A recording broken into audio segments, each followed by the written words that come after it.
For the 2024 presidential election, now just months away, and right now state leaders are looking to get young people inspired to vote. Secretary of State Frank LaRose visited a high school in Newark to do just that. NBC's Emma Barnett was there and has the details. To kick off an assembly about elections, students at Licking Valley High School had to choose a side. Placing a vote, do you prefer pop music or country music? Each music genre had a primary, leading to a close race between Dua Lipa and Luke Combs. Combs won. It's a real sort of small example, but true to how elections work. Come November, Secretary of State Frank LaRose hopes the 150,000 graduating high school seniors in Ohio become first-time voters. When speaking at high schools like this one, the goal is to get young people registered to vote and to have them consider becoming poll workers.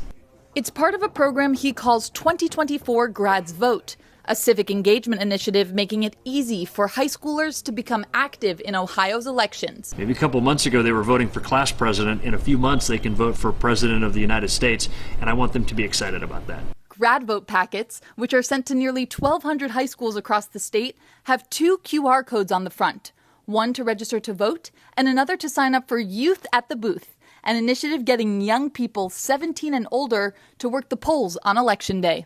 It's a great way to get young people involved.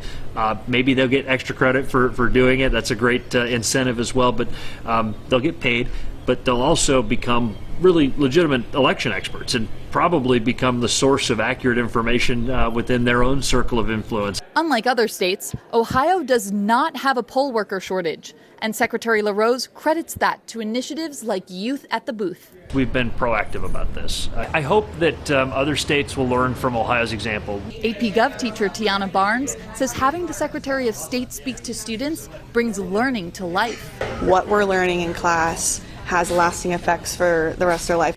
LaRose's visit leaving 18-year-olds Matthew Furman and Addie Grimm eager to vote. It's an opportunity to learn about the process more, and more knowledge never hurts. The next generation of voters matters. And in the fall, their stickers will be upgraded to I voted. Emma Barnett, NBC News, Newark, Ohio.